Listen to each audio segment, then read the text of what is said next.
These two worked together to establish a new society, a society that would bring spiritualism into the realm of science, into the realm of the upper classes of the world. The society was called the Theosophy Society, the study of deity, a study of God, or the knowledge of God.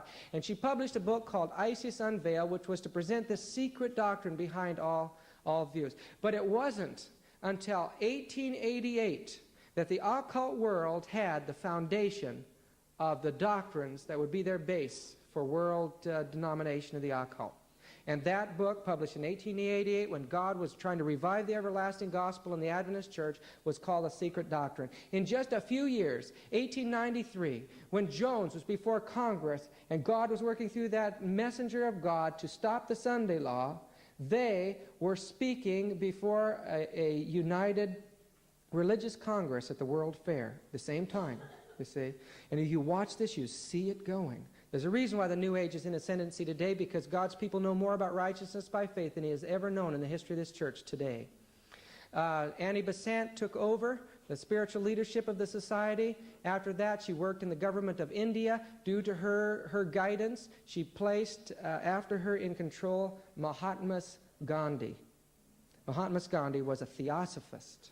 Leadbeater was an example of a theosophist. He was a severe homosexual, and because of an issue that took place over homosexuality, the largest branch of the Theosophy Society revolted against the order, and that was a society here in Australia. There is a tremendous influence of theosophy and occultism here in Australia. Krishnamurti was to be the first Messiah. Maitreya was supposed to take possession of him. At the point where he started talking in the first person, when he started talking to people, they knew that the spirit of the Maitreya had taken over him, and immediately they tried to get him to the United States because they knew that was going to be the center of the activity in this world. And when they got him, he started going to New York Harbor. All of a sudden, the spirit left him. And so now he's a teacher in the occult, but he has no power, and they're waiting now for the next one.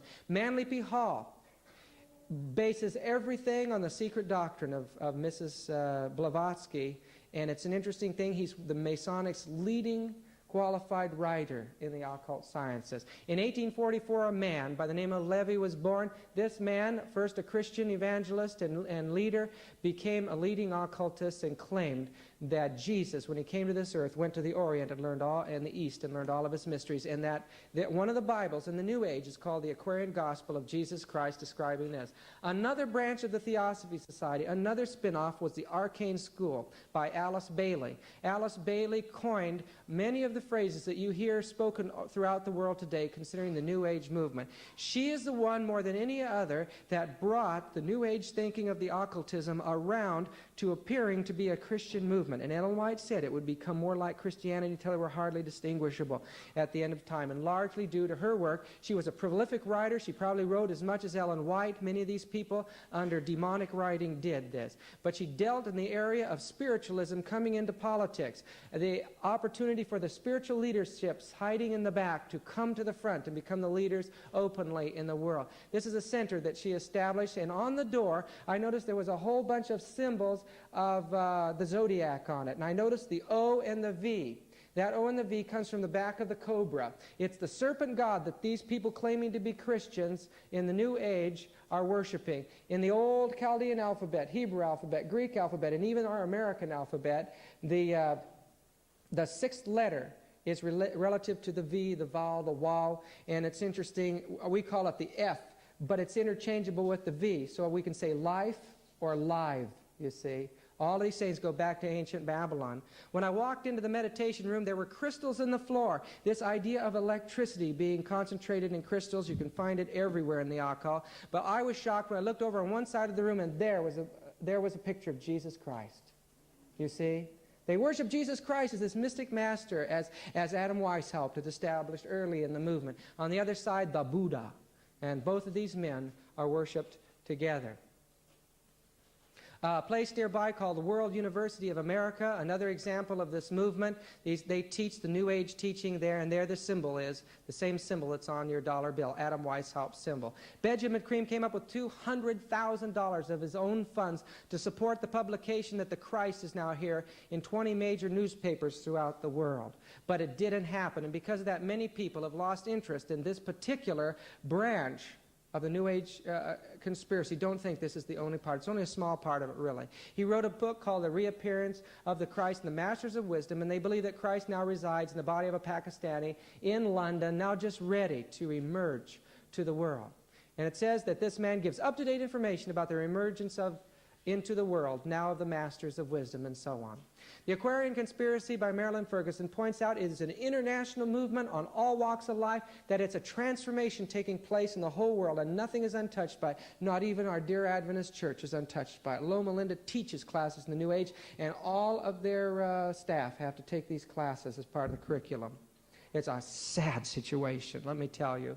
What they teach is that every 2,000 years, the sun passes into a new phase, 24,000 years in its rotation. Each one of these is an age.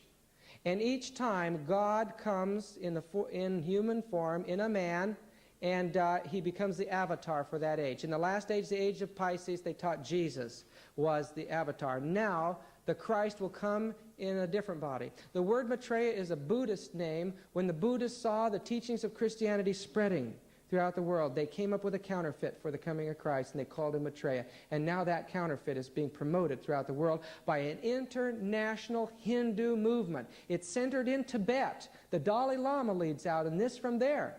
And this is all documented. This is all a fact. It's kept very secret, but there's a reason why you have all kinds of cults and all kinds of Hindu guys coming over here and promoting transcendental meditation and promoting reincarnation, and these things are being taught in our universities and our colleges.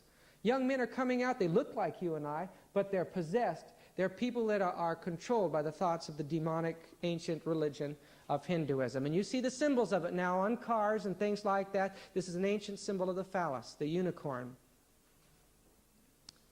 Aleister Crowley is an example of this. We already talked about him, but he said that while he was meditating, he saw that there was a great dragon underneath the pyramid. And he was quite a vampire, that guy. He would sharpen his teeth and bite people and suck their blood. And he was a very colorful character. But he was part of this whole movement, and many of our leading scientists and physicists in the area of atheism have donned a new form of religion, seeing that God is a force throughout nature. Modern science is depicting the new age of electronics as God now reaching out to man. Harry Price established the first legitimate research into the occult sciences. He was one of the first recognized ghostbusters. And he made it very popular, and today in Russia, like I mentioned before, the second largest outlay of means is for psychic research, and America's right behind them.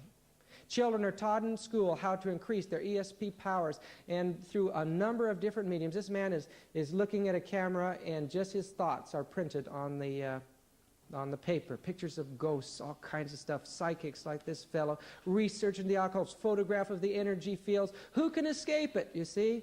The world will be convinced. Edgar Cayce made popular the idea of the occult in medicine, and as a result, the occult has been the chief educating tool for even evangelical pastors. They'll go and take these classes in the healing sciences. But it goes back to the East. The idea of the acupressure points revolves around the ancient system of astrology and the energy fields. And people, through mental exercises, are supposed to allow the energy fields to flow through them into the victim and heal them. This places you in the hands of Satan. Now, Ellen White tells us that Satan will put diseases on people and then remove them. And it's happening in our own midst today. Now, the holistic movement is not a good thing. Not at all. It's taking something that we know was God's plan, and Satan is using it to bring people into the occult. The idea of holistic movement is the union of the body with the mind, the spirit, the universal spirit, the higher self, Satan. You see, it's not part of and of course we kind of are going along with this thing, but brethren, stay back. The concept of these energy fields, this holistic movement, is just leavening things everywhere in the world. The idea of using those energy fields to find water, and water witching may very well be legitimate, I don't know, but I'll tell you there is an area that you pass through when you get into these things that you just do not know.